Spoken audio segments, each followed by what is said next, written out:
Tupac Shakur, embroiled in a feud between East Coast and West Coast rappers, was killed in a drive-by shooting in 1996. He left an influential musical legacy at the age of 25. Who is Tupac Shakur? Tupac Shakur was an American rapper and actor who came to embody the rap aesthetic of 1990s gangsta rap. After his death, Tupac became an icon for the noble struggle. Tupac has sold over 75 million albums to date, making him one of the best-selling artists of all time. A sensitive, precocious, talented, and troubled soul, Tupac was shot in Las Vegas on September 7, 1996 and died 6 days later. His murder case was never solved. Tupac started his music career as a rebel to articulate the hardships and injustices many African Americans have endured. His skill in doing so made him a voice not only for his own generation, but for those that follow him and continue to face the same struggle for equality. In his life, his biggest battles were sometimes with himself. Shakur's art and his life were tested when fate steered him toward gangsta rap's nihilism. Controversial death row records impresario Suge Knight pushed him into the arms of increasingly blurred boundaries, with tragic consequences. Early life. Tupac was born on June 16, 1971 in Harlem, New York. His mother, Afeni, was raising 2 children alone and struggling with money. The family moved frequently, sometimes staying in shelters. They soon moved to Baltimore and Tupac enrolled in the famous Baltimore School for the Arts. Tupac was quoted as saying, "It's the freest I ever felt." Tupac's mother, father and sister. Tupac was named Les St. Parish Crooks at his birth. After joining the Black Panther Party, his mother changed his name to Tupac Amaru, a Peruvian revolutionary who was killed by the Spaniards. Tupac later took his last name from his sister Sakia's father, another Black Panther named Tupac Shakur. Tupac's mother, Alice Faye Williams, was the daughter of a North Carolina maid and a high school dropout. In 1970, she was charged with plotting a race war and became pregnant with Tupac while on bail. Afeni was acquitted the following year after successfully defending herself in court and demonstrating the gift of public speaking that her son later inherited. She changed her name to Afeni Shakur after being actively involved in the Black Panther Party. Afeni died in May 2016 at the age of 69. Tupac's father, Billy Garland, was also a Panther, but lost touch with Afeni when Tupac was 5. The rapper didn't meet his father until he was 23.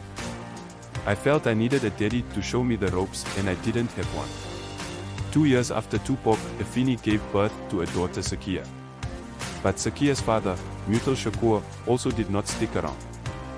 Friendship of Jada Pinkett Smith and Tupac. Tupac met actress Jada Pinkett Smith in high school at the Baltimore School of the Arts in Maryland. She made a cameo appearance in his music video, "Strictly for My Niggas." Pinkett Smith starred in the 2017 Tupac All Eyes on Me movie. She later told reporters that she was a drug dealer when she met Tupac and that rethinking of their relationship in the film made her feel extremely hurt. It wasn't just about, "Oh, you have this cute girl and this cool guy, they must have been in this." No, it wasn't that at all. It was about survival, and it had always been about survival between us, she said. California moved and becoming famous. Tupac's Baltimore neighborhood was ravaged by crime, so the family moved to Marin City, California. It turned out to be a mean little ghetto, according to Robert Sam Anderson's comprehensive posthumous feature on Tupac that was published in Vanity Fair in 1997. The same street where his mother bought supplies. Tupac's love of hip-hop will keep him out of a life of crime, at least for a while. In the spring of 1989, at the age of 17, he met an elderly white woman, Layla Steinberg, in a park. They started talking about Winnie Mandela. Steinberg later recalled, "A young man with fan-like lashes, exuberant charisma and a most contagious laugh." By the time they met, Tupac was writing poetry obsessively and convinced Steinberg, who had no experience in the music industry, to become his manager. Steinberg was eventually able to land Tupac in front of music manager Adrian Gregory, who secured him a gig as a roadie and dancer for the hip-hop group Digital Underground in 1990. He quickly stepped up to the mic and made his recording debut in 1991 on Same Song, the soundtrack to Dan Aykroyd's comedy Nothing But Trouble. Tupac also appeared on the Digital Underground album Sons of the P in October of that year. After Gregory, the band's manager took over from Steinberg, he signed Tupac to Interscope with a record deal. A month after Sons of the P hit stores, Tupac's solo debut as an artist, Tupacalypse Now, was released. Tupac often complained that he was misunderstood. "Everything in life isn't all beautiful," he told journalist Chuck Phillips. "There is lots of killing and drugs. To me, a perfect album talks about the hard stuff and the fun and caring stuff. The thing that bothers me is that it seems like a lot of the sensitive stuff I write just goes unnoticed." Courtroom drama and prison sentences. In August 1992, Tupac was attacked by jealous youths in Marin City. He drew his pistol, but dropped it in the melee.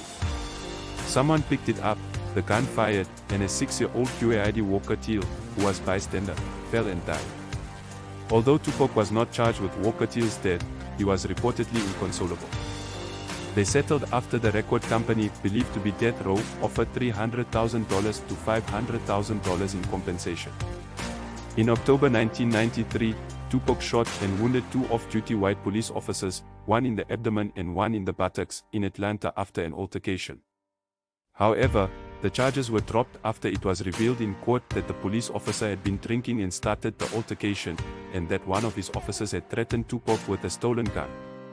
The case illustrates the false accounts of African American men and the attitudes of some police towards them that Tupac rapped about in his music. What was described as gun-toting gangster behavior by outlaws turned out to be an act of self-defense by a young man who feared for his life. All the while, Tupac's star continued to shine. Tupac was sentenced to 15 days in prison for assaulting director Alan Hughes, who he fired from the set of the 1994 film Menace to Society for being a problem. Tupac vs. Biggie Smalls, aka the Notorious B.I.G. More trouble arose before Tupac released his third album. In November 1994, he was shot multiple times by 2 young black men in the lobby of the Manhattan recording studio, Quad. Tupac believed rap rival Biggie Smalls was behind the shooting, but no one has been charged. Smalls has always denied knowing anything. In 2011, Dexter Isaac, a New York inmate serving a life sentence for an unrelated crime, claimed he was paid to steal from Tupac by the artist manager and mogul James Henchman Roseman, and shot Tupac during the robbery. In June 1996, Tupac released the diss track Eat 'Em Up, a diss track directed at Biggie Smalls and his label, Bad Boy, and Biggie's boss Sean Diddy Combs. This heightened the tension between East Coast and West Coast rap. The rivalry was fast becoming hip-hop's most famous and ugliest beef. Within 3 months, Tupac was murdered. Rape charges against Tupac. In February 1995, Tupac was sentenced to 1.5 to 4.5 years in prison for sexually abusing a female fan.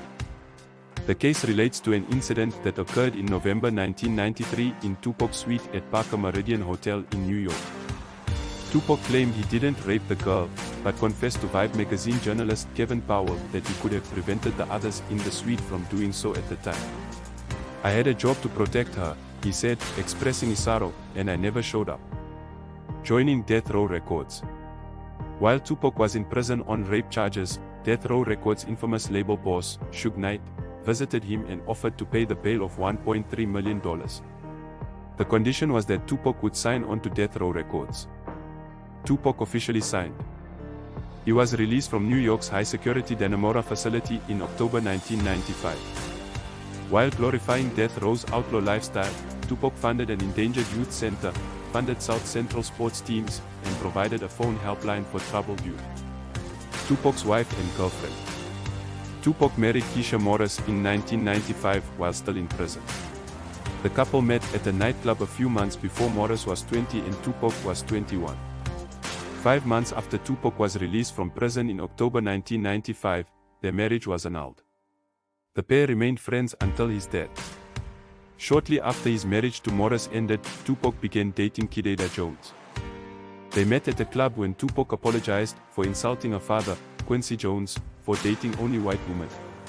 Jones was in Las Vegas with Tupac the night he was shot.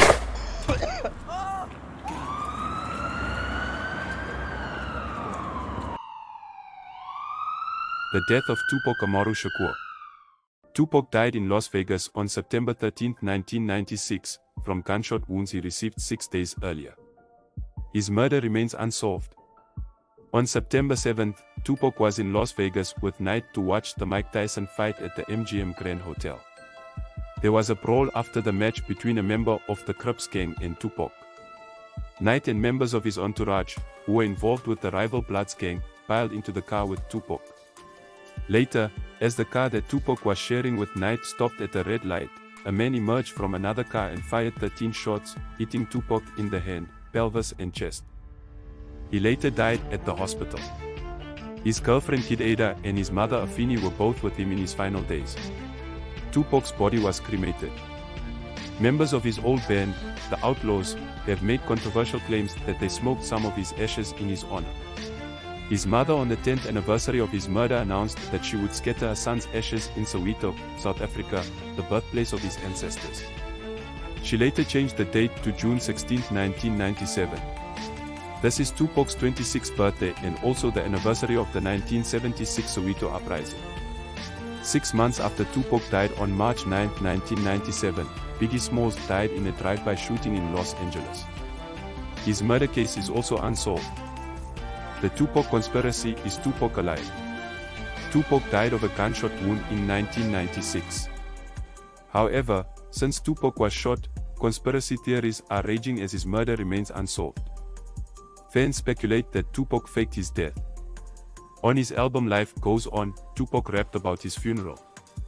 His song, I Ain't Mad at Ya, was released 2 days after he died. Several potential Tupac sightings have been reported since his death, including one by Kim Kardashian in 2012. In September 2017, Knight hinted in an interview that Tupac could be alive. When I left the hospital, Tupac and I were laughing and joking. I don't understand how someone can go from good to bad. Knight said, with Tupac you never know if he could be alive and living in secretly somewhere. In early 2018, Bet aired an episode of Death Row Chronicles. In this episode, former Crips member admitted that Dwayne Kev D. Keith Davis was in the car with the man who killed Tupac. He declined to identify the shooter in an interview, only revealing that the gun came from the backseat, but said the gun was in the hands of his nephew Orlando Anderson, now deceased.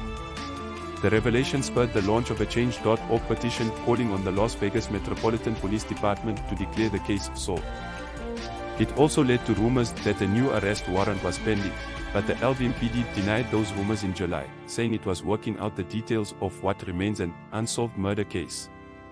Please subscribe to our channel and click the like button and the bell icon.